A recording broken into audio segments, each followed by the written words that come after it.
چونکہ انسان خطا کار ہے، انسان غلطیاں کرتا ہے، اس سے کوتاہیاں ہوتی، اس سے خطائیں ہوتی، تو ظاہر سی بات ہے اس کا سلوشن، اس کا حل یہ ہے کہ ہم اپنے رب سے توبہ کریں، ہم اپنے رب سے معافی مانگیں۔ یہ اللہ رب العزت کا رحم اور کرم ہے، یہ اس کا فضل اور جود ہے کہ اس نے جو ہے ہمیں توبہ اور استغفار کا طریقہ بتایا۔ اگر اللہ رب العزت انسان کو پیدا کرتا، جو کرنا ہے اس کا حکم دے دیتا، جس سے رکنا ہے اس کے بارے میں بتا دیتا، اور اس کے بعد اگر انسان کچھ خطائیں کر گزرتا کہ جو کرنا ہے وہ نہیں کرتا، جس سے روکا وہ کر گزرتا، اور اگر توبہ کے دروازے نہ ہوتے، توبہ کا طریقہ نہ ہوتا، استغفار نہ ہوتا، تو پھر تو یقیناً جو ہے ہم خسارے میں ہوتے، ہم ہمیشہ ہمیشہ کی جہنم میں چلے جاتے۔ تو توبہ اور استغفار کا جو طریقہ ہے، اللہ رب العزت نے جو حکم ہمیں دیا، یہ جو بات، جو طریقہ ہمیں بتایا ہے، یہ اللہ کی طرف سے اس کا فضل ہے، اس کی رحمت ہے، یاد رکھیے۔ لیکن افسوس کی بات ہے کہ یہ توبہ اور استغفار کا ہم معنی ہی نہیں سمجھتے ہیں، اس کی اہمیت ہمارے زندگیوں میں نہیں ہے، اور ہم صرف یہ سمجھتے ہیں کہ توبہ اور استغفار کا معنی یہ جو بہت خطا کار، بہت گناہ گار ہے وہ کرے، اور باقی لوگوں کے لیے توبہ اور استغفار نہیں ہے۔ جبکہ نبی اکرم صلی اللہ علیہ وسلم نے اس بات کی وضاحت کر دی۔ جامع ترمذی کی روایت آپ نے فرمایا کہا کل بنی آدم خطاء، آدم کی جو اولاد ہے، آدم کی جو اولاد ہے، چاہے مرد ہو چاہے عورتیں ہیں، وہ سارے کے سارے خطا کار ہوتے ہیں، ہم سب سے غلطیاں ہوتی ہے۔ لیکن آگے فرمایا وخیر الخطائین التوابون،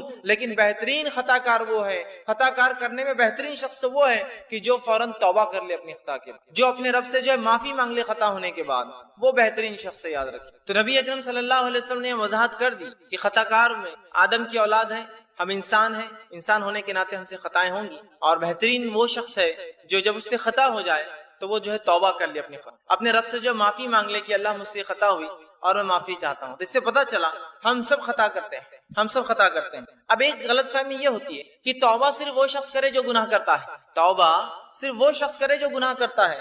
اگر اس بات کو ہم درست مان لیں کہ توبہ صرف وہ شخص کرے جو گناہ کرتا ہے، تو ہم تو دیکھتے ہیں کہ انبیاء علیہ السلام نے توبہ کی، جبکہ بہت سی بار مطلب وہ تو معصوم ہوتے ہیں، خطائیں گناہ ان سے نہیں ہوتا، تو انبیاء علیہ السلام نے توبہ کی۔ قرآن نے تو توبہ کو مومنانہ صفت بتائی، جیسا کہ میں نے آپ کے سامنے تلاوت کی قرآن کی کچھ آیتیں، جس میں سے پہلی آیت سورہ نور سورہ نمبر 24 اس کی آیت میں 31 سے اللہ نے فرمایا وَتُوبُوا إِلَى اللَّهِ جَمِيعًا أَيُّهَا الْمُؤْمِنُونَ لَعَلَّكُمْ تُفْلِحُونَ، اے مومنو تم سب کے سب اللہ سے توبہ کرو تاکہ تم فلاح پاؤ۔ تو یہاں تو توبہ کو مومنانہ صفت بتایا جا رہا ہے، اور ہم غلط فہمی میں جو ہے وہ ہے کہ توبہ تو صرف وہ کرے جو گناہ کرتا ہے، اور جو توبہ کرتا ہے اس کا مطلب اس نے گناہ کیا ہے۔ ایسی بات نہیں ہے، توبہ ایک مومنانہ صفت ہے، اور ایک مومن کو چاہیے چاہے اس سے خطائیں ہو یا خطائیں نہ ہو، وہ اپنے رب سے توبہ کرتا رہے۔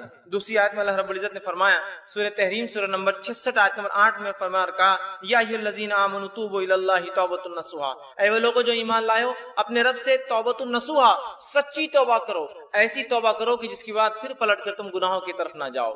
تو یہاں تو ایمان والوں سے خطاب ہو رہا ہے توبہ کرو، وہاں کہا گیا کہ تم سب مومنو توبہ کرو۔ تو توبہ کرنا مومنانہ وصف اور صفت ہے، یاد رکھیے۔ توبہ کے لیے گناہ کرنا ضروری نہیں، یاد رکھیے، اور توبہ نہیں کرنا یہ شیطان کی صفت ہے، یاد رکھیے۔ پورا تفصیلی واقعہ ہم جانتے ہیں کہ آدم علیہ السلام سے خطا ہوئی کہ اللہ رب العزت نے ایک جھاڑ کا جو پھل کھانے سے منع کیا، آپ وہاں چلے گئے اور وہ پھل کھا لیا، لیکن اس کے بعد فوراً آدم علیہ السلام کو پشیمانی ہوئی، آدم علیہ السلام سمجھ گئے ان سے کیا غلطی ہوئی اور اپنے رب سے معافی مانگ لی، اللہ رب العزت نے معاف کر دیا۔ وہیں شیطان، اس نے آدم علیہ السلام کو بہکایا، اللہ رب العزت نے اسے حکم دیا کہ آدم علیہ السلام کے جو ہے سامنے وہ جھکے، لیکن اس نے جھکنے سے انکار کیا، اور انکار کرنا یہ غلطی اس نے کی، لیکن غلطی کے بعد اپنی غلطی پہ اڑ گیا اور مختلف دلائل اللہ رب العزت کو دینے لگا کہ میں اس سے خیر ہوں، اس کو تو نے جو ہے مٹی سے اور مجھے آنکھ سے بنایا، دلائل دینے لگا، تکبر کیا۔ تو یاد رکھیے توبہ کرنا یہ مومنانہ وصف ہے، آدم علیہ السلام کی صفت ہے، اور تکبر کرنا گناہ کرنے کے بعد توبہ نہیں کرنا، استغفار نہیں کرنا، یہ شیطانی صفت ہے، یاد رکھیے۔ تو جو لوگ استغفار نہیں کرتے اور یہ سمجھتے ہیں صرف توبہ تو گناہگار لوگ کرتے ہیں، وہ در حقیقت شیطانی صفت ان کے اندر آ گئی ہے، اور وہ جو ہے تکبر کر رہے ہیں، وہ اڑ گئے اپنے گناہوں پہ، یاد رکھیے۔ تو اس بات کو سمجھنے کی ضرورت ہے کہ توبہ کرنا، استغفار کرنا یہ انبیاؤں کی صفت ہے، صلحاء نیکوکاروں کی صفت ہے، شہداؤں کی صفت ہے، اور یہ جو ہے اللہ کے نیک بندوں کی اور اللہ کے ولیوں کی صفت ہے، یاد رکھیے، جو اللہ کے دوست ہوتے ہیں۔ تو توبہ کے لیے گناہ ضروری نہیں ہے، بلکہ علماء لکھتے ہیں توبہ اس لیے بھی تو ہو سکتی ہے کہ گناہوں کے خیال سے اللہ ہمیں بچائے رکھے۔ توبہ تو اس کے لیے بھی ہو سکتی ہے کہ ہم جو گناہ کے خیالات لا رہے ہیں یا گناہ کی جو سوچ لا رہے ہیں اس سے بھی توبہ کر سکتے ہیں، اللہ ایسے خیالات بھی مجھ تک نہ آئے، اس لیے کہ سوچ کے بعد ہی انسان کسی چیز کے عمل کی طرف جاتا ہے۔ تو بہرحال توبہ ہمیں کرنا چاہیے، اور ہم کئی واقعات دیکھتے ہیں نبی اکرم صلی اللہ علیہ وسلم کے خود آپ اپنے بارے میں فرماتے ہیں، اور آپ کے تعلق سے حدیث میں آتا ہے، صحیح مسلم کی روایت ہے، ایک حدیث آپ کے سامنے میں نے پڑھی بھی، اور صحیح مسلم کی روایت میں تو یوں الفاظ ہے کہ آپ صلی اللہ علیہ وسلم دن بھر میں 70 سے زیادہ اور 100 مرتبہ ایک روایت میں آتا توبہ کرتے تھے. 70 سے زیادہ اور 100 کے الفاظ بھی، ایک روایت میں 70 اور ایک میں 100 کے الفاظ ہیں کہ 70 سے زائد مرتبہ توبہ اور استغفار، 100 سے زائد مرتبہ آپ توبہ اور استغفار کرتے تھے. اب مجھے بتائیے نبی اکرم صلی اللہ علیہ وسلم کیا روز گناہ کرتے تھے جو آپ توبہ استغفار کرتے تھے؟ نعوذ باللہ. لیکن یہ تو مومنانہ صفت ہے. آپ امت مسلمہ کو تعلیم اور تربیت دے رہے ہیں کہ تم مجھے دیکھو میں نبی ہونے کے بعد توبہ کرتا ہوں، تو تمہارے لیے تو کتنا لازم ہے کہ تم توبہ اور استغفار کو کثرت اس کو لازم پکڑو. نبی اکرم صلی اللہ علیہ وسلم ہر بار نماز پڑھتے ہیں، نماز پڑھ کر مصلیوں کی طرف صحرا پھرتے اور 3 بار، ایک بار اللہ اکبر کہتے بآواز بلند اور 3 مرتبہ کہتے استغفر اللہ استغفر اللہ استغفر. تو اگر یہ 3 مرتبہ کو ملا لے تو 5 نمازوں کا 15 مرتبہ تو یہی ہو جاتا. آپ 70 سے زیادہ اور 100 مرتبہ کرتے ہیں. اسی لیے کچھ علماء کہتے ہیں کہ ہر نماز کے بعد کم از کم 20 مرتبہ استغفار کرنا چاہیے. یہ 3 تو سنتی ہے ذاتی، لیکن اگر 100 کرنا ہے، یاد نہیں ہوتے تو 20 ہر نماز کے بعد بھی یاد رکھ لے تو 100 ہو جاتے ہیں. تو 70 مرتبہ یا 100 مرتبہ توبہ اور استغفار کرتے ہیں. لیکن آج ہم نے توبہ اور استغفار نہ اس کا معنی سمجھتے ہیں، نہ اس کی اہمیت سمجھتے ہیں، اور نہ ہی اس کو ایک عبادت سمجھتے. توبہ اور استغفار کرنا بھی ایک عبادت ہے، یاد رکھیے. اس لیے کہ انبیاء علیہ الصلوۃ والسلام اللہ کے نیک بندے توبہ اور استغفار کرتے ہیں. توبہ کے لیے کوئی گناہ کرنا ہر بار ضروری نہیں، یاد رکھیے. اب جو ہے توبہ اور استغفار جو ہے اللہ کے نیک بندوں کی صفت ہے، یاد رکھیے. یہ اللہ کے نیک بندے اچھے لوگوں کی صفت ہے، اور جب وہ اللہ سے توبہ کرتے استغفار کرتے ہیں تو اللہ رب العزت کے وہاں ان کے گناہ معاف ہوتے ہیں اور درجات جو ہے بلند ہوتے ہیں، یاد رکھیے. اب آئیے استغفار کسے کہتے ہیں، اس کا معنی کیا ہے؟ تو استغفار کا معنی یہ ہے کہ گناہوں اور لرزشوں سے اللہ کی بخشش طلب کرنا. گناہوں سے اور لرزشوں سے، گناہوں سے اور کوتاہیوں سے جو انسان سے ہوتی ہے، اس سے اللہ سے جو معافی مانگنا، اس سے استغفار کہتے ہیں. جیسا مجھ سے کوئی گناہ ہو گیا اور میں کہوں اللہ تو مجھے معاف کر دے اس گناہ کے لیے، یہ ہوا استغفار. مجھ سے کوئی لرزش ہو گئی، میں اللہ سے دعا کرتا ہوں اللہ مجھے جو ہے فلاں لرزش کے لیے معاف کر دے، یہ ہوا استغفار. اور توبہ کا معنی ہوتا ہے عربی زبان میں رجوع کرنا، پلٹنا، واپس آنا. جیسا کوئی انسان کسی طرف نکل جائے اور پھر لوٹے، اس کو کہتے توبہ. مطلب کہ کوئی انسان اللہ کے بتائے گئے طریقے کو چھوڑ کر کوئی ایسا کام کرے کہ جو حکم دیا گیا اسے چھوڑ دے، یا جس سے منع کیا اسے کر لے، اور اس کے بعد وہ کہ اللہ میں توبہ کرتا ہوں، مطلب میں واپس تیرے طریقے پہ آتا ہوں جس غلط طریقے پر میں چلا گیا تھا، تو اسے کہتے توبہ. تو توبہ کا معنی ہوتا ہے پلٹنا، لوٹنا، واپس اللہ کی طرف رجوع کرنا. استغفار کا معنی ہوتا ہے اللہ سے اپنے گناہوں کی بخشش طلب کرنا. اگر دونوں کو ملا لیا جائے تو یہ معنی ہوگا کہ کوئی شخص اگر گناہ کرتا ہے، جب وہ اپنے گناہوں سے رجوع کرتا ہے، گناہوں سے جو ہے پلٹتا ہے، اسے توبہ کہتے ہیں. اور جب پلٹنے کے بعد اللہ سے دعا کرتا ہے اللہ مجھے معاف کر دے، وہ استغفار ہوتا ہے. جب انسان گناہوں سے پلٹتا ہے اور رب سے دعا کرتا ہے معافی کی، تو پلٹنا توبہ ہے اور دعا کرنا معافی کی استغفار ہے. یا دوسرے الفاظ میں جب انسان استغفار کرتا ہے، اللہ سے اپنے گناہوں کی بخشش طلب کرتا ہے اور واپس پلٹتا ہے، مطلب وہ گناہ کو چھوڑ دیتا ہے، تو یہ ہوتا ہے استغفار اور یہ ہوتا ہے توبہ. تو دونوں کا بہت گہرا تعلق ہے، یاد رکھیے، توبہ اور استغفار. اس لیے کہ جب انسان توبہ کرتا ہے، رب کی طرف پلٹتا ہے، تو اس کے لیے طریقہ استغفار کا اختیار کرتا ہے، معافی مانگتا ہے. اور جب معافی مانگتا ہے تو گناہ کو چھوڑ کر واپس لوٹ آتا ہے اپنے رب کے راستے کی طرف، رجوع کر لیتا ہے. تو توبہ اور استغفار یہ ہے کہ گناہ کرنے کے بعد واپس پلٹنا اور واپس پلٹ کے اپنے گناہوں کی معافی مانگنا. پلٹنا واپس توبہ اور معافی مانگنا ہے استغفار. تو جب دونوں ساتھ اس آئے تو اس کا معنی انسان نے واپس رجوع کیا اپنے گناہ سے اور رب سے معافی بھی اس نے مانگ لیا. یہ معنی ہوگا دونوں جب ایک ساتھ استعمال ہوں گے. اب آئیے توبہ کرنے والوں کی، استغفار کرنے والوں کی 3 قسمیں ہوتی ہیں جو قرآن سے ہمیں پتہ چلتی ہے. پہلی قسم وہ ہے جو وہ شخص ہوتے ہیں، جو وہ لوگ ہوتے ہیں جو عذاب الہی سے ڈر کر توبہ کرتے ہیں. پہلی قسم ان لوگوں کی ہے جو عذاب الہی سے ڈر کر توبہ کرتے ہیں کہ جو اللہ کا عذاب ہے، جہنم کی جو وعید سنائی جاتی ہے اور قرآن حدیث میں جو مختلف عذابات دنیا اور آخرت کے آتے ہیں جب انسان گناہوں میں جاتا ہے، تو جو انسان اللہ کے عذاب سے ڈر کر توبہ کرتا ہے اسے صاحب توبہ کہتے ہیں. مطلب وہ شخص توبہ کا حامل ہے، صاحب توبہ ہے. اور یہ مومنوں کی صفت ہے، یاد رکھیں. توبہ کرنا کس کی صفت ہے؟ مومنوں کی صفت ہے. توبہ کرنا گنہگاروں کی صفت نہیں ہے. گناہگار تو گناہ پہ اڑ جاتا ہے، اس کو اسی لیے تو گناہگار کہا جاتا ہے. مومن گناہوں پہ اڑتا نہیں، توبہ کرتا ہے، اس لیے تو مومن کہلاتا ہے. تو توبہ مومنوں کی صفت ہے، یاد رکھیں. اور پہلا وہ شخص ہے توبہ کی جو پہلی قسم ہے کہ انسان اللہ سے توبہ کرے گناہوں اور عذاب کے ڈر سے کہ اللہ عذاب دینے والا ہے، اور یہ مومنانہ صفت ہے. اس کے تعلق سے سورہ نور اللہ نے فرمایا کہا وَتُوبُوا إِلَى اللَّهِ جَمِيعًا أَيُّهَا الْمُؤْمِنُونَ، اے مومنو تم سب کے سب اللہ سے توبہ کرو. تو یہاں پتہ چلا توبہ کس کی صفت ہے؟ مومنوں کی صفت، کہ جو اللہ کے عذاب سے ڈر کر توبہ کرتے ہیں۔ دوسری صفت ہے توبہ کی، دوسرے لوگ وہ ہے جو توبہ کرتے ہیں، توبہ کی دوسری قسم وہ ہے، وہ لوگ ہیں جو ثواب اور لالچ کے لیے توبہ کرتے ہیں، کہ توبہ کرنے سے ثواب ملے گا، ہے نا، اور وہ ثواب کی لالچ اور حرص میں توبہ کرتے ہیں۔ اور یہ صفت صالحین اور اللہ کے جو ولی ہوتے ہیں، نیک صفت لوگ ہوتے ہیں، ان کی صفت۔ یہ توبہ گناہ کی بنیاد پر، یہ اللہ کے عذاب سے ڈر کر نہیں کرتے ہیں، یہ توبہ اس لیے کرتے ہیں کہ ان کو لالچ ہوتی ہے کہ توبہ کرنے کی وجہ سے اللہ ہمارے درجات کو بلند کریں گا، اللہ اس کا اجر دیں گا نا، چونکہ انسان توبہ کر رہا ہے کنٹینیو، تو وہ لالچ میں توبہ کرتے ہیں۔ اور یہ صفت جو ہوتی ہے یہ اللہ کے مقرب بندوں کی، صالحین کی اور اللہ کے ولی صفت لوگوں کی ہوتی ہے۔ اور اللہ رب العزت نے سورہ قاف سورہ نمبر 50 کی آیت نمبر 33 سے فرما کہا وجاء بقلب منیب، اور ایسے لوگوں کو یاد رکھیے جو ہے انابت کہتے ہیں، اور اللہ نے کہا وجاء بقلب منیب، اور جو رجوع کر لائے، رجوع کرنے والا دل لے کر آئے، ایک ایسا دل لے کر آئے جو منیب ہو، انابت والا ہو، اپنے رب کی طرف رجوع کرتا ہو، اس لالچ میں کہ اس کا رب اس میں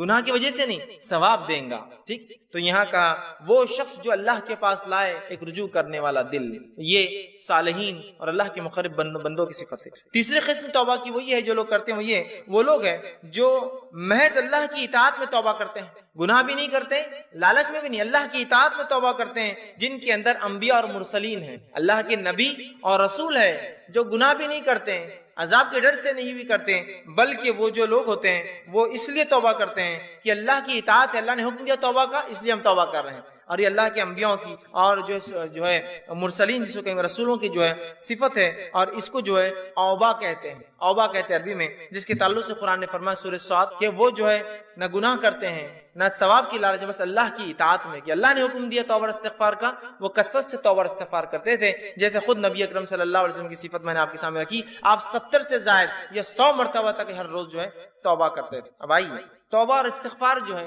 ہم کوشش کریں کہ جو ہے ہم اپنے اوپر جو ہے لازم کر لے، یاد رکھیں۔ اور توبہ اور استغفار جو ہے دو شکلوں کے اندر ہم پر لازم آتا، واجب آتا ہے۔ دیکھیے، اطاعت میں توبہ کرنا، فرما برداری میں توبہ کرنا، ثواب کی لالچ سے توبہ کرنا، یہ تو اچھی بات ہے، لیکن دو مقامات ایسے ہوتے ہیں جہاں توبہ اور استغفار کرنا واجب ہے، ضروری ہو جاتا ہے۔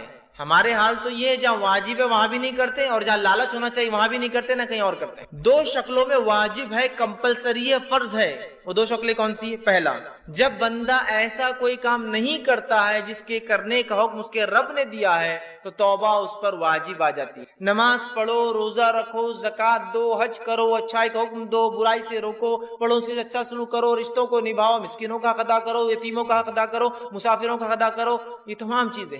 تو جب کوئی حکم شریعت دیتی ہے، انسان وہ حکم کو بجا نہیں لاتا تو اس پر توبہ واجب ہو جاتی ہے، استغفار واجب ہو جاتا ہے۔ اور دوسری شکل جس میں توبہ اور استغفار واجب ہو جاتی ہے ایک شخص پر، وہ دوسری شکل تب ہوتی ہے جب انسان شریعت کے اس عمل کو کر گزرتا ہے جس عمل سے شریعت نے روکا ہے۔ شراب مت پیو، زنا مت کرو، برے کام مت کرو، بد کلامی مت کرو، جھوٹ مت بولو، چوری مت کرو، ہے نا، تو یہ گناہ والی چیزیں۔ تو تب تو دو شکلوں میں ہم پر توبہ اور استغفار واجب ہے۔ پہلا، ویسے کرنا تو اطاعت میں اور لالچ میں چاہیے ہم نے ہمیشہ، چاہے گناہ ہو نہ ہو، لیکن دو جگہ تو واجب ہے۔ پہلا، جب جو چیز کا شریعت نے کرنے کا حکم ہم سے چوک جائے تو توبہ اور استغفار واجب ہے، اور جب اس چیز کو کر گزرے جس سے روکا ہے تب بھی ہم پر توبہ اور استغفار واجب ہے، یاد رکھیے۔ یہ دو شکلوں میں توبہ اور استغفار مجھ پر اور آپ پر اور ہم انسانوں پر واجب اور ضروری۔ لیکن آج ہم دیکھتے ہیں توبہ کا معاملہ جو کچھ ہے بس وہ اتنا ہے، اور اس کے طریقے بھی ہم نہیں جانتے کہ بس ایک انسان نماز پڑھتا ہے، نماز پڑھنے کے بعد اگر مسجد میں تو پہلے ادھر دیکھتا ہے سیدھی طرف، پھر الٹی طرف دیکھتا ہے، اور جب وہ دیکھتا ہے کوئی نہیں دیکھ رہا ہے تو فوراً اپنے دونوں ہاتھ اٹھاتا اور توبہ توبہ توبہ توبہ بول کے دونوں ہاتھوں کو جو ہے ادھر اور ادھر ادھر ادھر کر کے فوراً بیٹھ جاتا ہے۔ اور یہ بھی توبہ کا جو طریقہ اس نے اختیار کیا ہے وہ بھی پہلے دیکھتا ہے، کوئی دیکھ تو نہیں رہا، اور اگر توبہ توبہ کے بیچ میں کوئی دیکھ لے تو وہیں رک جاتا ہو، گال کو تھوڑا مل کے ہاتھ نیچے کر لیتا، مطلب میں گناہگار تھوڑی ہوں جو میں توبہ کر رہا ہوں۔ ایک تو طریقہ غلط، اور اس پر جیسے کہ لوگ دیکھ لیں گے کہ توبہ کر رہا ہے مطلب گناہ کر کے آئے تو فوراً گناہگار تھوڑی ہوں میں۔ تو نہ توبہ واجب پر ہم کر رہے جب ضروری ہے، نہ توبہ ہم اطاعت میں کر رہے کہ ہمارے نبی توبہ روز کرتے تھے، استغفار کرتے تھے، اتباع میں بھی نہیں ہے، لالچ میں بھی نہیں ہے، خوف سے بھی نہیں ہے، نہ واجب چیزوں پر ہے جہاں ضروری ہے توبہ استغفار کرنا۔ اور جو کچھ ہے بس وہ توبہ والا ہے جو بچوں کو پنشمنٹ کے طور پر، سزا کے طور پر بولا جاتا ہے کہ چلو چیکس کو ہاتھ لگاؤ، گالوں کو ہاتھ لگاؤ اور توبہ توبہ، اور پتہ نہیں بس اسی کو ہم سمجھتے توبہ ہے، اور انسان بس دعا کیا، تھوڑا ہاتھوں کو یوں کرا، اور میں نے دیکھا لوگ پھر وہ ہاتھ پھیرتے اور اٹھ کر چلے جاتے ہیں۔ جو کچھ ہے بس وہ اس حد تک ہے اور اس لمٹ میں ہے۔ یاد رکھیے ہمیں چاہیے کہ ہم کثرت سے توبہ استغفار کریں، کثرت سے اپنے زندگی کا جو ہے اس کو معمول بنا لیں۔ معمول سمجھتے نا، مطلب یہ روز مرہ کی کوئی ایسی چیز جس کو انسان ہمیشہ کرتا ہے اس کو معمول بنا لے، جس طرح سے ہمارے نبی کا معمول تھا صلی اللہ علیہ وسلم کہ آپ توبہ استغفار کی کثرت کرتے تھے تاکہ امت اس بات کو سیکھ لے۔ اسی طرح توبہ قبول کرنا اللہ سبحانہ تعالیٰ کی صفت ہے، یاد رکھیے، اور اللہ سبحانہ تعالیٰ کے علاوہ ہماری توبہ کوئی قبول نہیں کرتا۔ یاد رکھیں توبہ توبہ قبول کرنا یہ اللہ کی صفت ہے، اسی لیے اللہ کی ایک صفت تواب ہے۔ تواب کا معنی ہے توبہ قبول کرنے والا، اور تواب کا معنی یہ بھی ہوتا ہے توبہ کرنے والا، دونوں ہی معنی ہوتے ہیں عربی میں کہ تو توبہ یا تواب کا معنی ہوتا ہے رجوع کرنے والا، پلٹنے والا۔ تو بندہ گناہ کرتا ہے رب کی طرف پلٹتا ہے، رب بندے کے گناہ کو معاف کر کے اس کی طرف رجوع کرتا ہے، ٹھیک ہے۔ تو توبہ قبول کرنا اللہ کی صفت ہے، اور توبہ اللہ کے علاوہ کوئی قبول نہیں کرتا، یہ بات یاد رکھیے۔ بہت سے لوگ بہت سارے در اور دیواروں پر جا جا کر توبہ کرتے ہیں اور ان سے توبہوں کی دعائیاں دیتے ہیں۔ توبہ صرف اللہ قبول کرتا ہے، توبہ قبول کرنا اور گناہ معاف کرنا صرف اللہ کی صفت ہے، یاد رکھیے۔ اس کے علاوہ کسی در پر انسان کی توبہ قبول نہیں ہوتی ہے، اور اس کے لیے کوئی گھڑی، کوئی وقت، کوئی پل نہیں۔ انسان کو جب لگے کہ اس سے گناہ ہوا تھا تب تو واجب ہو گئی، اس کے علاوہ بھی جب یاد آئے استغفار، سب سے اتنا تو بول سکتا ہے نا، کوئی بھی دعائیں یاد نہیں ہوتی مجھے، استغفار استغفر اللہ اتنا تو بول سکتا ہے نا، بس وہ کثرت سے بولتا رہے، کثرت سے بولتا رہے، کیونکہ جب استغفار کرتا ہے اور رب کی طرف خود رجوع کر رہا ہے، توبہ کر رہا ہے ایک طرح سے، تو کثرت سے اس کو کر لے۔ اور توبہ قبول کرنا اللہ کی صفت ہے، اور اللہ کے علاوہ کوئی توبہ قبول نہیں کرتا ہے۔ اللہ رب العزت سورہ توبہ سورہ نمبر 9 آیت نمبر اس کی 27 میں فرماتا اور کہتا ہے ثم یتوب اللہ من بعد ذلک علی من یشاء واللہ غفور الرحیم، کہ اللہ سبحانہ تعالیٰ فرماتا اور کہتا ہے کہ تم لوگ گناہوں کے بعد اللہ سے توبہ کرو، اور اللہ سبحانہ تعالیٰ جس کی توبہ چاہتا ہے پھر قبول کرتا ہے۔ اللہ تعالیٰ توبہ کو قبول کرنے والا غفور ہے اور رحم کرنے والا ہے، یاد رکھیں۔ تو ہمیں چاہیے کہ ہم اللہ سے توبہ کریں۔ دوسری آیت سورہ توبہ سورہ نمبر 9 آیت نمبر 102، اس میں اللہ فرماتا اور کہتا ہے وآخرون اعترفوا بذنوبہم خلطوا عملا صالحا وآخر سیئا۔ اللہ فرماتا اور کہتا ہے اور کچھ دیگر لوگ ہیں جنہوں نے اپنے گناہوں کا اقرار کیا ہے، انہوں نے ملا جلا عمل کیا تھا۔ مطلب ایسے لوگ ہیں جنہوں نے گناہوں کا اقرار کیا اور انہوں نے نیکی اور گناہ دونوں ملا جلا ایک عمل کیا تھا، ایک اچھا اور دوسرا برا۔ امید ہے کہ اللہ ان کی توبہ قبول فرمائے گا، یقین اللہ بہت بخشنے والا اور رحم کرنے والا ہے۔ تو جب انسان سے کوئی عمل ہوتا ہے جس میں اچھائی اور برائی انسان دونوں کرتا ہے، نیکی اور بدی دونوں کرتا ہے، تو رب کی طرف وہ رجوع کرے، رب سے وہ توبہ کرے، اور رب انشاءاللہ عزیز اللہ کو ہم توبہ قبول کرنے والا اور معاف کرنے والا ضرور پائیں گے۔ اسی طرح سے سورہ توبہ سورہ نمبر 9 کی آیت میں 104 میں اللہ نے فرمایا اور کہا الم یعلم ان اللہ هو يقبل توبۃ عن عبادہ ویأخذ الصدقات وان اللہ هو التواب الرحیم، کہ اللہ سبحانہ وتعالی فرماتا علم یعلم، کہ اس بات کا تم علم حاصل کر لو، اس بات کو تم جان لو کہ وہ اللہ ہی ہے جو تمہاری توبہوں کو قبول کرتا ہے اور تم سے صدقات کو قبول کرتا ہے، اور اللہ تعالیٰ بہت توبہ قبول کرنے والا اور بہت رحم کرنے والا ہے۔ تو اللہ ہی جو توبہ قبول کرتا ہے، اللہ ہی ہمارے صدقات کو قبول کرتا ہے، اور اللہ توبہ قبول کرنے والا اور اپنے بندوں پر رحم کرنے والا ہے، یاد رکھیں۔ اسی طرح ہم دیکھتے ہیں توبہ اور استغفار اتنی اہم چیز ہے کہ انبیاء علیہ الصلوۃ والسلام نے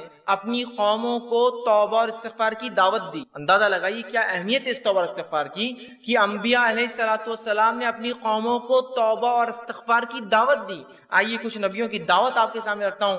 پہلا واقعہ سورہ ہود سورہ نمبر 11 اس کی آیت نمبر 52 میں، جو ہود علیہ الصلوۃ والسلام نے اپنی قوم کو دعوت دی، کس چیز کی دعوت دی؟ توبہ اور استغفار کی۔ اللہ رب العزت نے فرمایا اور کہا وَيَا قَوْمِ، اور ہود علیہ السلام نے اپنی قوم سے کہا وَيَا قَوْمِ اسْتَغْفِرُوا رَبَّكُمْ ثُمَّ تُوبُوا إِلَيْهِ، کہ ہود علیہ السلام نے اپنی قوم کا اے میری قوم اللہ سے استغفار کرو، اپنے گناہوں سے معافی مانگو، اپنے گناہوں کے لیے رب سے بخشش کرو، ربکم ثم توبوا الیہ، اور اس کی طرف رجوع کرو، یرسل السماء علیکم مدرارا۔ تو اگر تم ایسا کرو گے کہ گناہوں سے معافی مانگو گے، بخشش طلب کرو گے، رجوع کرو گے، تو تم دیکھو گے کہ اس بخشش کے تحت، اس بخشش طلب کی وجہ سے اور رجوع کرنے کی وجہ سے اللہ سبحانہ تعالیٰ تمہارے لیے آسمان سے موسلا دھار بارش برسائیں گا جو نفع بخش ہوتی ہے۔ پھر فرمایا مدرارا وَيَزِدْكُمْ قُوَّةً إِلَىٰ قُوَّتِكُمْ وَلَا تَتَوَلَّوْا مُجْرِمِينَ، اور تمہیں قوت پر قوت عطا کریں گا، اور یقیناً خبردار توبہ کو انکار کر کے، استغفار کا انکار کر کے، اپنے گناہوں سے بخشش طلب نہ کر کے مجرموں میں شامل نہ ہو جانا۔ تو یہاں ہود علیہ الصلوۃ والسلام اپنی قوم کو دعوت دے رہے ہیں اور قوم کو دعوت دے کر بتا رہے ہیں توبہ کے بارے میں اور کہہ رہے ہیں اے میری قوم توبہ کرو، استغفار کرو، رب کی طرف رجوع کرو، تو تم پاؤ گے کہ تمہیں اللہ رب العزت آسمان سے بارش برسائیں گا اور قوت میں اضافہ دیں گا، تمہاری زیادتی کر دیں گا، تم پہ قوت پر قوت عطا فرمائیں گا، اور جو ہے اگر ایسا نہ کیا تو تم مجرم بن جاؤ گے، ایک مجرم قوم میں شامل ہو جاؤ گے۔ تو یہاں ہود علیہ السلام اپنی قوم کو دعوت دے رہے ہیں، توبہ کی دعوت دے رہے ہیں، استغفار کی دعوت دے رہے ہیں، اور توبہ اور استغفار نہ کرنے سے مجرم بننے کے بارے میں جو ہے بتا رہے ہیں۔ اسی طرح ہم دیکھتے ہیں سورہ ہود ہی میں سورہ نمبر 11 آیت نمبر 61 میں صالح علیہ السلام کی دعوت کا تذکرہ قرآن نے کیا۔ آپ کی دعوت کے بارے میں قرآن کہتا ہے اور بتاتا ہے، جو سورہ ہود سورہ نمبر 11 آیت نمبر 61 میں اللہ نے فرمایا وَأَنشَأَكُم مِّنَ الْأَرْضِ وَاسْتَعْمَرَكُم فِيهَا وَاسْتَغْفِرُوا ثُمَّ تُوبُوا إِلَيْهِ۔ اللہ رب العزت فرماتا ہے صالح علیہ السلام اپنی قوم کو دعوت دے اور کہہ رہے وَأَنشَأَكُم مِّنَ الْأَرْضِ کہ وہ کہہ رہے ہیں اسی نے تمہیں زمین میں پیدا کیا، وَاسْتَعْمَرَ اور تمہیں پھر جو ہے اس زمین کے اوپر آباد کر دیا اور بسا دیا، اور پھر فرماتے ہیں اس سے بخشش مانگو اور اس کے آگے توبہ کرو۔ وہ کہتے ہیں کہ فیہا واستغفروا کہ تم اس سے استغفار کرو، ثم توبوا الیہ اور اے میری قوم اللہ کی طرف رجوع کرو، لوٹو۔ تو یہاں ہم دیکھ رہے ہیں صالح علیہ السلام نے اپنی قوم کو دعوت دی اور اللہ کی طرف رجوع کرنے کا، توبہ کرنے کا حکم۔ آئیے آگے بڑھتے ہیں۔ شعیب علیہ السلام کے بارے میں اللہ نے فرمایا سورہ ہود ہی میں سورہ نمبر 11 آیت نمبر 90 میں، اور کہا وَاسْتَغْفِرُوا رَبَّكُمْ ثُمَّ تُوبُوا إِلَيْهِ کہ پھر شعیب علیہ السلام نے اپنی قوم کو دعوت دی اور کہا اے میری قوم اللہ سے استغفار کرو، اپنے گناہوں کی بخشش طلب کرو اور اس کی طرف رجوع کرو، اس کی طرف پلٹ آؤ، اپنے گناہوں سے جو ہے معافی مانگو۔ اب انبیاء علیہ السلام نے نہ صرف قوموں کو توبہ اور استغفار کی دعوت دی، بلکہ انبیاء علیہ السلام نے خود بھی اللہ سے توبہ کی جب ان سے چھوٹی موٹی خطائیں اور لرزشیں ہو جاتی۔ نہ صرف دعوت دی بلکہ خود بھی جب چھوٹی موٹی لرزشیں اور خطائیں ہو جاتی تو انہوں نے بھی اللہ سے توبہ کیا، جس کے تعلق سے مشہور واقعہ ہے آدم علیہ السلام کا، جس کے تعلق سے سورہ بقرہ سورہ نمبر 2 آیت نمبر 37 میں اللہ رب العزت فرمایا اور کہا فَتَلَقَّى آدَمُ مِن رَّبِّهِ كَلِمَاتٍ فَتَابَ عَلَيْهِ تو آدم علیہ السلام کو جب وہ خطا ہوئی کہ جو انہوں نے وہ پھل کھا لیا جس سے منع کیا گیا تھا، تو اللہ نے کہا پھر ہم نے آدم کو کلمات سکھائے اور وہ آدم نے کلمات ادا کیے تاکہ جو ہے فتاب علیہ، اور پھر ہم نے ہمارے طرف آدم نے رجوع کیا اور ہم نے آدم علیہ السلام کو معاف۔ تو آدم علیہ السلام نے خطا کی، اللہ سے معافی مانگی۔ تو انبیاء نے نہ صرف دعوت دی، استغفار کی، بلکہ ان سے بھی اگر چھوٹی موٹی لرزشیں ہو جائے تو فوراً جو اللہ رب العزت سے انہوں نے رجوع کیا، استغفار کیا اور توبہ کیا۔ دوسرا واقعہ نوح علیہ السلام کا، جب نوح علیہ السلام کے زمانے میں جو ہے عذاب آیا، اللہ کا بارش برسی آسمان سے اور زمین سے خوب پانی نکلا، تو نوح علیہ السلام نے اپنے بیٹے سے کہا میرے بیٹے تم بھی اس کشتی میں سوار ہو جاؤ، اس لیے کہ اس سفینہ اس کشتی کے علاوہ اب کوئی نجات کا ذریعہ نہیں ہو۔ اور نوح علیہ السلام یہ مکالمہ کر ہی رہے تو بیٹے نے کہا کہ اے میرے والد میں بہت اونچی چوٹی پر چڑھ جاؤں گا، یہاں تک پانی نہیں آئے گا۔ اور اسی مکالمے کے بیچ ایک لہر آئی اور نوح علیہ السلام کا بیٹا اس عذاب میں جو ہے مبتلا ہو گیا۔ جب عذاب میں مبتلا ہوا تو نوح علیہ السلام نے اللہ سے دعا کی کہ اللہ میرا بیٹا تو میرے اہل میں سے تھا، پھر کیوں نہیں بچا؟ تو نوح علیہ السلام کی اس بات پہ اللہ رب العزت ناراض ہوا کہ نوح علیہ السلام نے ایسے کیسے سوال کر دیا اللہ سے، اللہ بہتر جانتا تھا۔ تو اللہ نے جواب دیا اور نوح سے کہا، سنی واقعے کو سورہ ہود سورہ نمبر 11 آیت نمبر 47 میں اللہ نے فرمایا قال رب انی اعوذ بک ان اسالک ما لیس لی بہ علم کہ نوح علیہ السلام نے جب یہ بات کہہ دی اللہ ناراض ہوا، تو فوراً نوح علیہ السلام نے اللہ سے گزارش کی دعا کی اور کہا قال رب انی اعوذ اے اللہ میں تیری پناہ میں آتا ہوں ان اسالک ما لیس بہ علم کہ ایسا میں نے تجھ سے سوال کر لیا جس کے بارے میں مجھے علم نہیں، تو بہتر جانتا تھا کہ تو نے کیوں کیا میرے بیٹے کے ساتھ، لیکن نوح علیہ السلام چونکہ سوال کر گزرے تھے تو فوراً جیسی اللہ کی ناراضگی کا علم ہوا کہ اللہ میں تجھ میں پناہ مانگتا ہوں کہ میں نے ایسا سوال تجھ سے کیا جس کے بارے میں اللہ مجھے علم نہیں تھا۔ آگے فرماتے علم وَإِلَّا اسْتَغْفِرْ لِي وَتَرْحَمْنِي أَكُن مِّنَ الْخَاسِرِينَ اور میں تجھ سے توبہ کرتا ہوں، تجھ سے بخشش طلب کرتا ہوں اور تجھ سے رحم طلب کرتا ہوں، اگر ایسا نہ ہوا تو میں تو خسارہ اٹھانے والوں میں سے ہو جاؤں گا اللہ۔ پھر اللہ رب العزت نے نوح علیہ السلام کی توبہ قبول کی۔ آپ نے ایک سوال کیا تھا، اللہ رب العزت کو ناپسندیدہ گزرا کہ جب اللہ نے عذاب میں ڈال دیا، مبتلا کر دیا آپ کے بیٹے کو، آپ نے سوال نہیں کرنا چاہیے، لیکن بیٹا تھا، سوال آیا ذہن میں کہ کیا بات ہے، جب سوال کر بیٹھے تو اللہ رب العزت نے جواب دیا نوح کہ تمہیں یہ حق نہیں تھا اور اینو بلکہ قرآن کے الفاظ تو اتنے سخت ہیں، اینو جاہلوں میں سے نہ ہو جاؤ ایسے سوال کر کے. جو ہی اللہ نے کہا نوح علیہ السلام فوراً کہا اللہ بس میں تجھے پناہ مانگتا ہوں، معافی طلب کرتا ہوں، بخشش طلب کرتا ہوں، رحم طلب کرتا ہوں، ورنہ میں تو خسارے میں ہو جاؤں گا. اور اللہ نے بہرحال ان کو معاف کر دیا. تو انبیاء علیہ الصلوۃ والسلام نے صرف دعوت نہیں دی توبہ کی، وہ کرتے بھی تھے. آئیے تیسرا واقعہ موسیٰ علیہ الصلوۃ والسلام کا قرآن سے ہم لیتے ہیں. سورہ قصص سورہ نمبر 28 آیت نمبر 16 میں اللہ نے فرمایا کہا موسیٰ علیہ السلام کا قول نقل کیا قال ربی انی ظلمت نفسی فاغفر لی فتغفر له. اللہ فرماتا ہے کہ جب موسیٰ علیہ الصلوۃ والسلام نے دو لوگوں کو لڑتے ہوئے دیکھا، ایک مصری قبطی تھا اور دوسرا اپنی قوم کا بنی اسرائیل سے تھا، دونوں لڑ رہے تھے. جو ہے موسیٰ علیہ السلام نے دونوں کو روکنے کی کوشش کی. جب وہ قبطی نے جو رکنے کا ارادہ نہ دکھایا تو موسیٰ علیہ الصلوۃ والسلام نے اس نیت سے نہیں کہ اسے مارے، اس نیت سے کہ ڈیفنس اس کو دور کرے، اس کو ایک مکہ مارا. وہ مکہ اتنے زور سے اسے لگا جا کر، اور انبیاء علیہ الصلوۃ والسلام بہت مکمل انسان ہوتے ہیں، بہت طاقتور انسان ہوتے ہیں. جب وہ مکہ اسے پڑا تو وہ تاب نہ لا سکا اور اسی جگہ وہ مر گیا. ان کا انٹینشن بالکل نہیں تھا کسی کو قتل کرنے کا، لیکن جب اسے پڑا وہ مر گیا. اور جو کچھ واقعہ جو ہی آپ سے یہ خطا ہوئی فوراً رب سے جو ہے موسیٰ علیہ السلام توبہ کی اور کہا قال ربی انی ظلمت نفسی، اے اللہ یہ تو میں بچانا چاہ رہا تھا لیکن میرے ہاتھ سے یہ ختم ہو گیا، میں نے اپنے نفس سے ظلم کر لیا کہ انسان کو مجھ سے خطا ہوگی کہ میں نے اسے میرے ہاتھ سے مر گیا. نفسی فاغفر لی، تو اللہ مجھے معاف کر، میری بخشش کر. دیکھیے فاغفر لی، میری بخشش کر تو. اور اللہ نے فرمایا فغفر له، تو ہم نے اسے معاف کر دیا. اس لیے جیسے ایک بات یہ بھی پتہ چلتی ہے اگر آپ ان انٹینشنل بھی کوئی کام کرے جو غلط ہو جائے، کسی کو نقصان پہنچ جائے، اس کے لیے بھی اللہ سے توبہ کرنا پڑے. ان انٹینشنلی آپ کا مقصد نہیں تھا، کسی کو آپ ہٹا رہے تھے، بھائی صاحب تم ہٹ جائیے، وہ گر گیا، ضرور اللہ سے معافی مانگی اللہ میرا ارادہ نہیں تھا لیکن پھر وہ گر گیا. سمجھ رہے آپ؟ ان انٹینشنل تھا. موسیٰ علیہ السلام تو صرف ڈیفنس بچا رہے تھے، الگ کر رہے تھے دو لوگوں کو، اور اس میں روکنا چاہتے تھے صرف روکنے میں، لیکن اس انسان کو اتنا بھاری پڑا وہ مکہ کی عمر، تو فوراً توبہ کی اور اللہ نے ان کی توبہ کو قبول کیا. تو ہم دیکھ رہے ہیں جو ہے انبیاء علیہ الصلوۃ والسلام نہ صرف توبہ کی دعوت دیتے بلکہ توبہ کیا بھی. آئیے ایک اور واقعہ سنیے قرآن سے. موسیٰ علیہ الصلوۃ والسلام کا واقعہ یہ ہے. موسیٰ علیہ الصلوۃ والسلام نے اللہ سے ضد کی اور کہا اللہ میں دیکھنا چاہتا ہوں آپ. اللہ نے کہا موسیٰ تم نہیں کعب لا پاؤں گے. کہا نہیں پھر بھی میں کوشش کروں. اچھا کل اچھا ٹھیک ہے، میری ایک تجلی جو ہے اس پہاڑ پر ظاہر ہوں گی، اگر تم وہ تجلی نہیں اس پہاڑ کو دیکھ پائے، جب میری تجلی اس پر طاری ہوں گی تو تم مجھے دیکھ پاؤں گے. پھر کہا ٹھیک ہے، اور جو ہی تجلی کا ایک حصہ اس پہ آیا وہ پہاڑ ریزہ ریزہ ہو کے برباد ہو گیا اور موسیٰ علیہ السلام بے ہوش ہو کے گر گئے. جب ہوش میں آئے تو اللہ نے واقعہ بیان کیا سورہ اعراف سورہ نمبر 7 کی آیت نمبر 143 میں. اور آپ نے موسیٰ علیہ السلام اللہ سے دعا کی اور کہا فلما افاقا، جب رفاقہ ہوا ہوش میں آئے تو فوراً کہا افاقا قال سبحانک تبت الیک وانا اول المؤمنین، اے اللہ میں تیری طرف رجوع کرتا ہوں، تجھ سے توبہ کرتا ہوں کہ میں نے ایسا تجھ سے جو ڈیمانڈ کر لیا، سوال کر لیا جو نہیں کرنا چاہیے تھا، اور میں سب سے پہلے ایمان لانے والوں میں سے، میں سب سے پہلے ایمان لانے والوں میں. تو یہاں آپ دیکھ رہے ہیں، ہم دیکھ رہے ہیں کہ موسیٰ علیہ الصلوۃ والسلام نے بھی اللہ رب العزت سے توبہ استغفار کیا.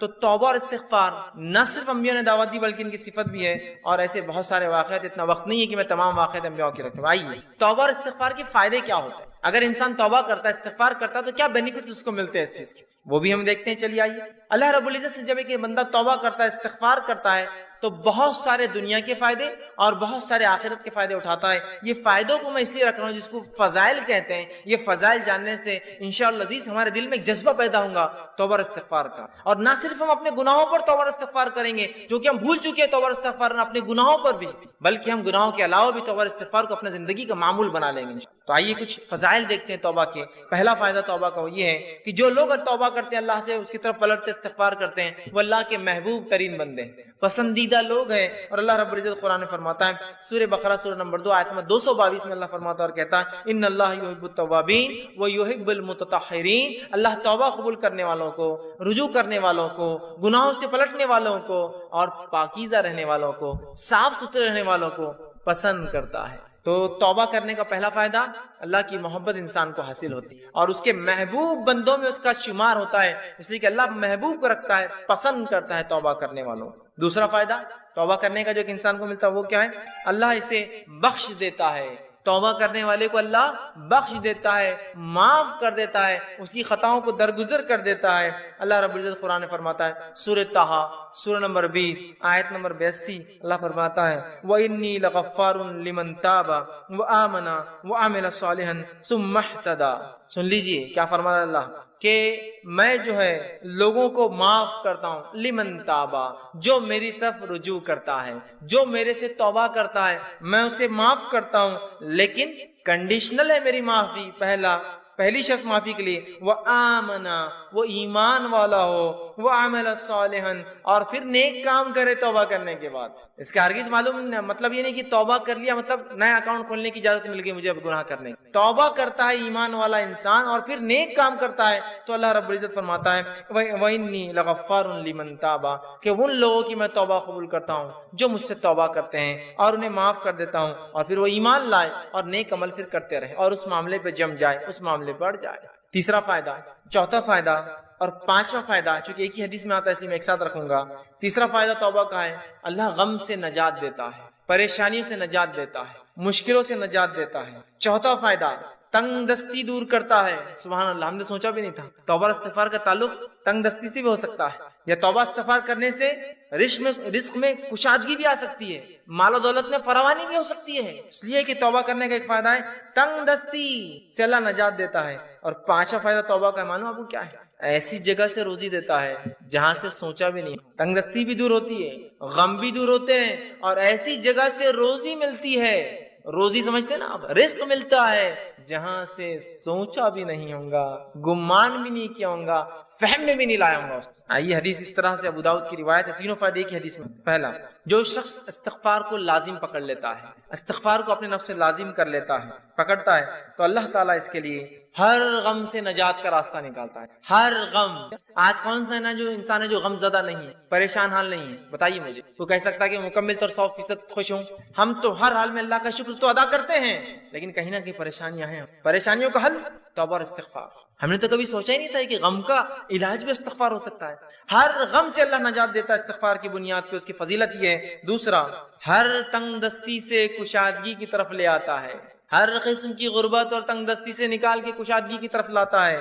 اور تیسرا، صرف تنگ دستی اور کشادگی سے، تنگ دستی سے نکال کے کشادگی کی طرف نہیں لاتا ہے، ایسی جگہ سے روزی دیتا ہے جہاں سے اس نے گمان بھی نہ کیا ہو، سوچا بھی نہ ہو۔ یاد رکھیں، سوچا بھی نہ۔ کیا فائدے ہیں استغفار اور توبہ کے؟ روزی میں برکت، ایسی جگہ سے روزی جہاں سے سوچا نہ ہوگا، ہر غم سے نجات۔ کوئی کہتا میرے گھر میں بیماری ہے، میں غم زدہ ہوں، استغفار کی کثرت۔ کوئی کہہ رہا ہے مجھے تنگ دستی ہے، استغفار کی کثرت۔ کوئی کہہ رہا ہے مجھے جو مال و دولت کی کمی ہے، استغفار کی کثرت کیجیے تو صحیح، آپ دیکھیے اللہ کیسی رحمت اللہ۔ اور کوئی کہے مال و دولت تو ہے برکت نہیں ہے، استغفار کیجیے، اس لیے کہ اللہ نے مال و دولت کی برکت چھین لی نا آپ کی۔ رزق میں اضافہ کہاں ہو رہا ہے؟ مال تو تعداد کوانٹٹی وائز بہت ہے، لیکن دل کہاں سکون میں ہے؟ استغفار نہیں کر رہے ہیں۔ استغفار کی کثرت، استغفار کی کثرت، استغفار کو معمول بنا لیجیے۔ تین عظیم فائدے ایک ہی حدیث میں استغفار کے، غم سے نجات، تنگ دستی سے کشادگی کی طرف، اور ایسی جگہ سے روزی دیتا ہے جہاں سے سوچا بھی نہیں۔ اسی طرح غم سے نجات کے تعلق سے چھوٹا سا واقعہ رکھ دیتا ہوں صرف آپ کے سامنے، چونکہ ہمارے حالت میں ایسے واقعات ہوتے ہیں، ہمارے ماحول میں اس لیے رکھ رہا ہوں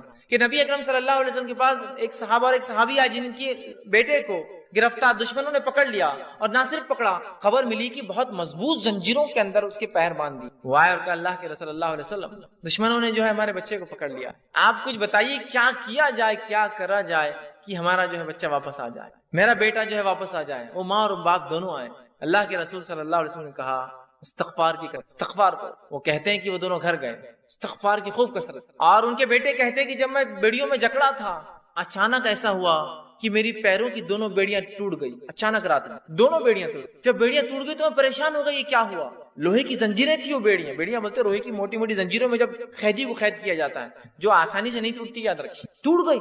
میں پریشان ہوا اور ایک اونٹ میں نے پکڑا، وہ ایک اونٹنی میں نے لی، اس پر سوار ہوا اور بھاگنے لگا۔ جب میں اس اونٹنی پر بیٹھ کر بھاگنے لگا تو سارے اونٹ باڑے کے نکل کے میرے پیچھے بھاگنے لگے۔ اب چونکہ مجھے تو جان بچانے تھی، میں نکل گیا اور پورے اونٹ بھی پیچھے بھاگنے لگے۔ اور اس کے بعد وہ اپنے گھر آئے، والدین خوش ہو اٹھے، والدین سے ملاقات کی اور اللہ کے رسول کے پاس اس بچے کو لے کر اللہ کے رسول ہمارا بیٹا گھر واپس آ گیا ہے، استغفار کی برکت دیکھی، بچہ واپس آ گیا۔ ہر غم تھا نا بیٹے کے گمنے کا، اللہ نجات دیتی، بیٹا واپس دیتی۔ پھر کہا اللہ کے رسول اب یہ اونٹوں کو کیا کرے؟ چونکہ بھاگنے کے لیے میں نے دشمن کی اونٹنی لے لی تھی نا، جان بچانے کے لیے جو اونٹنی لی گئی تھی ان کی نہیں تھی، دشمن کی تھی۔ اور کہا وہ ایک نہیں، وہ اونٹنی کی وجہ سے کئی اونٹ پیچھے آ گئے میرے۔ تو اللہ کے رسول نے کہا یہ رزق ہے جو اللہ نے تمہیں دیا بغیر سوچے کہ، مطلب ایسی جگہ سے دیا جو تم استعمال کرو ان اونٹیوں کو اور ان اونٹوں کو، اور ان کو سارے اونٹ دے دیے۔ دیکھیے نا، ایک تو نجات ملی استغفار سے، اور دوسرا رزق بھی مل گیا جہاں سے سوچا بھی نہیں تھا، دشمن کا رزق، مطلب دشمن کے پاس کی چیز گھر آ گئی اپنی۔ کتنے فائدے نا استغفار کے! آئیے استغفار کے اور فائدے سنیں. چھٹا، ساتواں، آٹھواں، نواں فائدہ ایک ہی آیت کے اندر آتا ہے، اس لیے 4 فائدے رکھ رہا ہوں. چھٹا فائدہ، بہترین اللہ موسلا دار بارش برساتا ہے استغفار کی کثرت سے. اسی طرح مال میں اضافہ کرتا ہے اللہ جو ہے استغفار کی کثرت سے اور توبہ کی کثرت سے. اولاد میں ترقی دیتا ہے اللہ استغفار اور توبہ کی کثرت سے. اور باغات اور نہریں نکال دیتا ہے، رزق ذریعہ بنا دیتا ہے استغفار کی کثرت سے. اللہ رب العزت نے سورہ نوح سورہ نمبر 71 آیت نمبر 10، 11 اور 12 میں فرمایا، کہا نوح علیہ السلام نے اپنی قوم کو دعوت دی، اور دعوت دیتے وقت وہ انہیں کیا کہہ رہے سنیے. وہ کہتے ہیں قلت استغفروا ربکم انہ کان غفارا، اے میری قوم اپنے رب سے استغفار کرو اپنے گناہوں کے لیے، تم شرک جیسی برے جرم میں جو ہے پھنسے ہوئے ہو، اپنے رب سے معافی مانگو جو انہ کان غفارا، تمہارا رب ہمارا رب ضرور ہمیں معاف کرے گا اس گناہ کے لیے بھی اور تمام چیزوں کے لیے. یرسل السماء علیکم مدرا، اور جب تم توبہ کرو گے تو آسمان سے موسلا دھار بارش برسائیں گا جو نفع بخش ہوتی ہے، نقصان دہ نہیں ہوتی. یرسل السماء علیکم مدرارا، کس وجہ سے؟ ایمان لانے کے بعد اگر استغفار کرو گے تو آسمان سے بہترین موسلا دھار بارش برسائیں گا. پھر فرمایا وَيُمْدِدْكُمْ بِأَمْوَالٍ وَبَنِينَ، اور تمہیں مال میں، دیکھیے مال کا سیدھا لفظ ہے، رزق کا لفظ ہے، رزق میں مال اولاد سب آتا ہے. وَيُمْدِدْ، تمہیں بڑھاوا دیں گا، مالم و بنین، مال میں، روپی اور پیسے میں، اور لڑکوں میں اضافہ کریں گا تمہارے. ہے نا، انسان کیا چاہتا ہے اپنے لیے؟ تو کہا تم چاہتے ہو نا رب سے اولاد اور لڑکے، تو اس میں اضافہ کریں گا تمہارے. تو جو لوگ بے اولاد ہو استغفار کی کثرت، بارش نہیں ہو رہی ہے استغفار کی کثرت، چونکہ نوح علیہ السلام کہہ رہے ایمان کے بعد استغفار کرو گے تو بارش برسائیں گا، مال و دولت میں اضافہ کریں گا، اولاد عطا فرمائیں گا تم. ٹھیک. پھر فرمایا وَيَجْعَلْ لَكُمْ جَنَّاتٍ وَيَجْعَلْ لَكُمْ أَنْهَارًا، اور تمہارے لیے بہترین باغات میسر کر دیں گا، اور صرف باغات نہیں بہترین نہریں جاری کر دیں گا کہ نہ صرف کھیتی ہو، پانی والی کھیتیاں تمہیں عطا فرمائیں. 4 فائدے دیکھیں استغفار کے کیسے ایک ہی ساتھ آ رہے ہیں. بارش کا بہترین برسنا. دوسرا فائدہ ہم دیکھ رہے ہیں اس کے اندر، وہ یہ ہے کہ مال میں اضافہ، اولاد میں اضافہ، اور کھیتی باڑی اور نہروں کے اندر اضافہ اللہ تعالیٰ کر دیتا ہے. 10واں فائدہ استغفار کا وہ یہ ہے انسان کا دل سیاہ کالا ہونے سے بچ جاتا ہے. نبی اکرم صلی اللہ علیہ وسلم فرماتے ہیں، مستدرک حاکم کی روایت آپ نے فرمایا، بندہ جب گناہ کرتا ہے تو اس کے دل پر ایک کالا سیاہ داغ پڑ جاتا ہے، ایک سپاٹ آ جاتا ہے. اگر وہ استغفار کر لیتا ہے تو سپاٹ مٹا دیا جاتا ہے، وائپ آؤٹ کر دیا جاتا ہے، صاف کر دیا جاتا ہے. لیکن اگر وہ توبہ اور استغفار نہیں کرتا تو داغ بڑھتا جاتا ہے، بڑھتا جاتا ہے، بڑھتا جاتا ہے، حتیٰ کہ اس کا پورا دل کالا ہو جاتا ہے.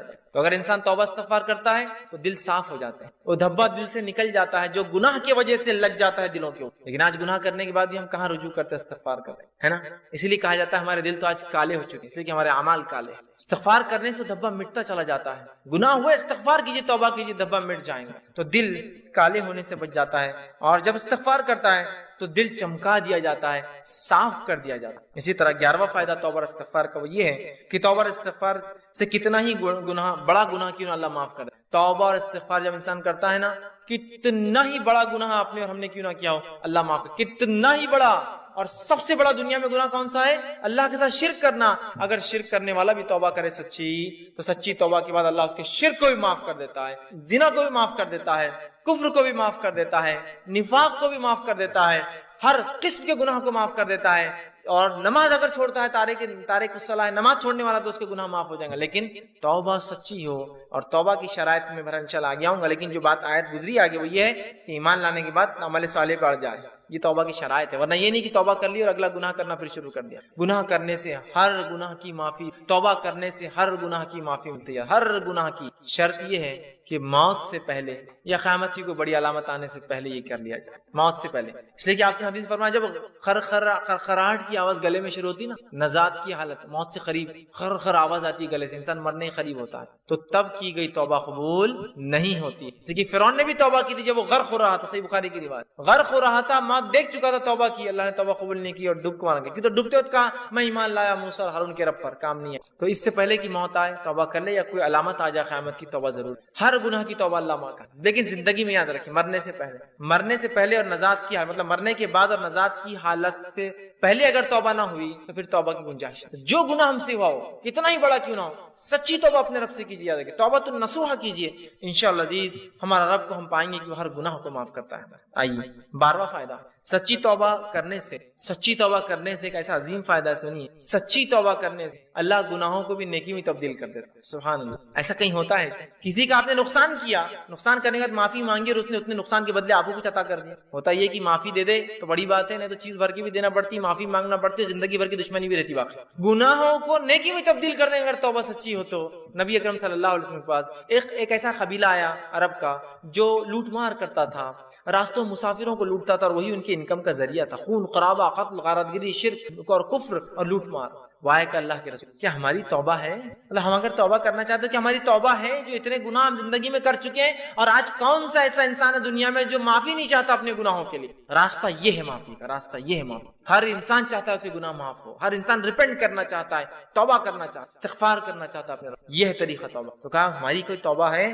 اللہ رب العزت نے ایک پوری طویل آیت نازل کی کہ وہ لوگ جو کفر کرتے ہیں، قتل کرتے ہیں، ٹھیک ہے، اور جو ہے اسی میں جو کفر اور شرک اور قتل و غارت گری میں ان کی موت آ جاتی ہے، تو اللہ ان سے عذاب کو نہیں ہٹائیں گا۔ لیکن آگے فرمایا جو کہ جو ہے آیت اس طرح سے اللہ فرماتا ہے الا من تاب وعمل عملا صالحا فاولئک یبدل اللہ سیئاتہم حسنات وکان اللہ غفورا رحیما۔ اللہ نے فرمایا الا من تاب، ان گناہوں کے بعد اگر کوئی توبہ کر لے، شرک کیا تھا، قتل کیا تھا، جو کچھ کیا تھا، اگر توبہ کر لے، وآمنا، اور پہلی شرط ایمان لائے، اور الحمدللہ ہم تو مسلمان ہیں تو ایمان والے ہم ہیں ہی۔ اس کے بعد دوسری شرط وعمل عملا صالحا، اور اس کے بعد نیک کام شروع کر دے، عمل صالحا، فاولئک، تو اللہ پھر اس عمل کے بدلے کی ایمان والا ہے، سچی توبہ کیا، اولئک یبدل اللہ سیئاتہم، تو اللہ بدل دیں گا ان کے گناہوں کو حسنات، نیکیوں کے اندر۔ سبحان اللہ۔ اور آگے فرمایا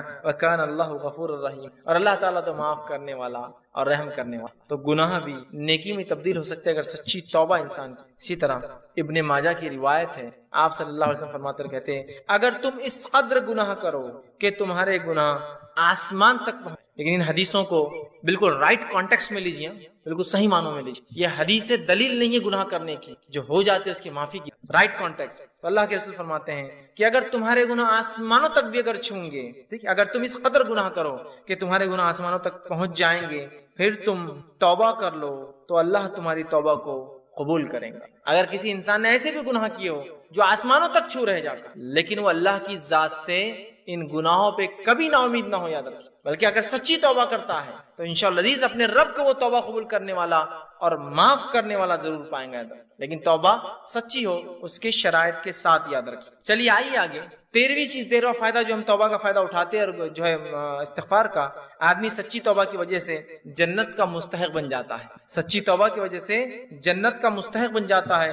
اللہ رب العزت نے سورہ تحریم سورہ نمبر 66 آیت نمبر 8 میں فرمایا یا ایھا الذین آمنوا توبوا الی اللہ توبۃ نصوحا، اے وہ لوگوں جو ایمان لائے ہو اللہ سے سچی توبہ کرو، سچا رجوع کرو، سچے ڈھنگ سے اس کی طرف پلٹو اور گناہوں سے اپنی معافی مانگو، تو نصوحا عسى ربکم ان یکفر عنکم سیئاتکم، تو ہو سکتا ہے تمہارا رب پھر تم سے تمہارے گناہوں کی مغفرت کر دے، اس کا کفارہ کر دے، اسے معاف کر دے، سیئاتکم ویدخلکم جنات تجری من تحتها الانہار، اور تمہیں ایسی جنتوں میں داخل کر دے جس کے نیچے ندیاں نہریں بہتی۔ توبہ کرنے کا فائدہ، انسان جنت کا مستحق بن جاتا ہے۔ 14واں اور آخری فائدہ جو آج میں رکھوں گا توبہ کا، وہ یہ ہے جب انسان سچی توبہ کرتا ہے، سچے طور سے ندامت ہوتا ہے، توبہ کرتا ہے، تو جو ہے اللہ رب العزت جو ہے اس سے خوش ہوتا ہے۔ انسان جب توبہ کرتا ہے تو اللہ خوش ہوتا ہے، ناراض نہیں ہوتا۔ ہاں، ناراض تو ان سے ہوتا ہے جو گناہ کرے اور اڑ جائے اس پر، لیکن جو توبہ کرتے ہیں اللہ خوش ہوتا ہے۔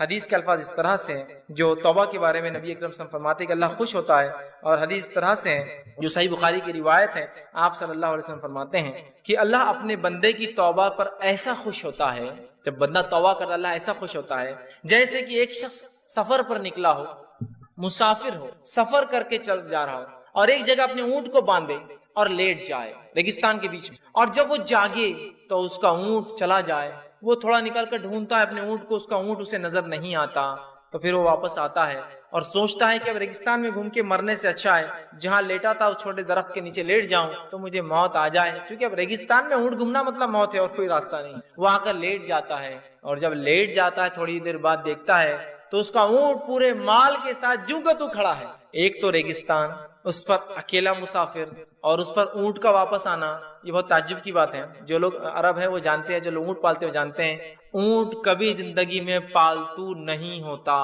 اس لیے حدیث میں آپ نے فرمایا قرآن جو شخص حفظ کرتا ہے اسے پکڑ کر رکھے، اس لیے کہ قرآن کا حفظ ایسے ذہن سے نکلتا ہے جیسے اونٹ مالک سے نکل کر بھاگ جاتا ہے.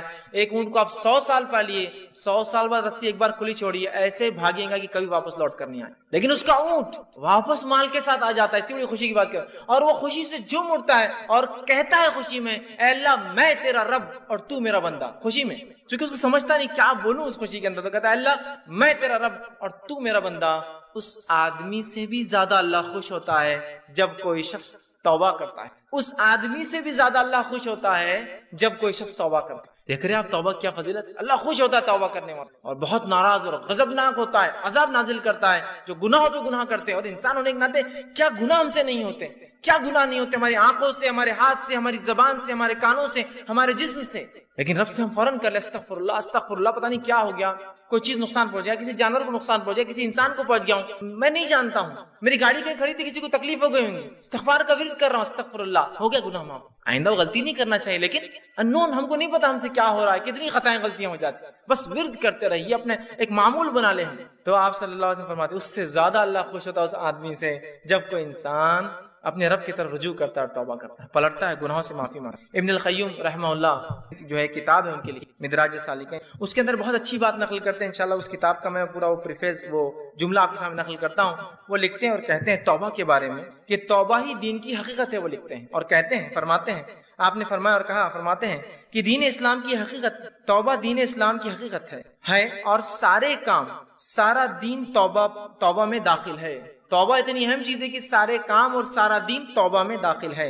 یہی وجہ ہے کہ توبہ کرنے والا اس بات کا مستحق ہے کہ اللہ تعالیٰ کا وہ دوست قرار دیا جاتا ہے، کیونکہ اللہ تعالیٰ توبہ کرنے والوں اور پاک صاف رہنے والوں کو دوست رکھتا ہے. کہ تو اللہ جس سے محبت کرتا ہے مطلب وہ اللہ کا دوست ہے نا. توبہ کرنے والوں سے اللہ محبت کرتا ہے مطلب اللہ کے دوست ہے. اس کا مطلب توبہ دین کا بہت اہم حصہ، بلکہ وہ کہتے ہیں بلکہ مکمل دین اسلام مکمل توبہ کے اندر ہے. پھر وہ آگے لکھتے ہیں اللہ تعالیٰ اپنے ان بندوں سے محبت رکھتا ہے جو اس کام کو بجا لائے جس کا اس نے حکم دیا ہے، اور اسے ترک کرے، ان کاموں کو چھوڑ دے جس سے اس نے منع فرمایا ہے. تو گویا توبہ کا مفہوم یہ ہے کہ جن کاموں کو اللہ تعالیٰ نے ظاہری اور باطنی طور پر ناپسند فرمایا ہے، فرماتا ہے انسان ان سے رجوع کرے، توبہ کرے، کرتے ہوئے ایسے کاموں کو اختیار کرے جنہیں اللہ تعالیٰ ظاہری اور باطنی مطلب اوپنلی اور کلوزلی، چھپا ہوا سیکرٹلی اس کو پسند کرتا ہے. فرماتا ہے اس اعتبار سے توبہ ایک جامع لفظ ہے اور اسلام،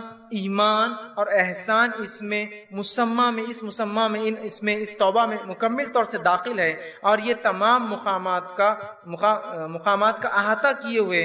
اسی لیے یہ ہر مومن کے مقصود کی ابتدا بھی ہے کہ وہ توبہ کرے، اور انتہا بھی ہے، خاتمہ بھی اسی پر ہو کہ وہ توبہ کرے. اسی مقصود کی خاطر مخلوق کو جود بخشا گیا، اور توحید اسی کا ایک جز ہے بلکہ عظیم جز ہے. پھر آگے لکھتے ہیں اکثر لوگ توبہ کی قدر و منزلت اور اس کی حقیقت سے آگاہ نہیں ہوتے. علم اور عمل اور حال کے اعتبار سے توبہ کرنا تو بہت دور کی بات ہے.